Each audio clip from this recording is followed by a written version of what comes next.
வணக்கம் மக்களே, எல்லாரும் எப்படி இருக்கிறீங்க? சுகமாக இருக்கிறீங்களோ?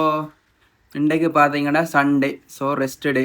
ஸோ வேலையும் இல்லை. அப்புறம் பார்த்தீங்கன்னா இன்னைக்கு வேலைக்கு ரெக்க போகணும். வச்ச ஒரு கிழமை ஆச்சு. நார்மலாக கிழமைக்கு ஒருக்கா தான் ரெக்கிறேன். நான் வந்து இழுத்து விட்டால் இதுக்கு பெப்பை பூட்டையில். ஸோ மிஷின் எல்லாம் நினைஞ்சோன்னு இருந்துச்சு. ஸோ வீட்டை போய் பெப் எடுக்கணும்.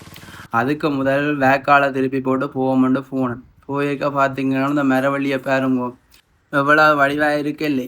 அப்படி அந்த கரையாலேயே போய் வேக்காலுகளை திருப்ப விட்டேன். புல்லுகளையெல்லாம் வெட்டி தண்ணியை போகிறதுக்காக வேக்காலை கிளியர் பண்ணி விட்டுட்டு மற்ற காணிக்கு போனன் மக்களே. என்னதான் இருந்தாலும் பின்னேற சூரியன் ஒரு வடிவு தான் என்ன மக்களே.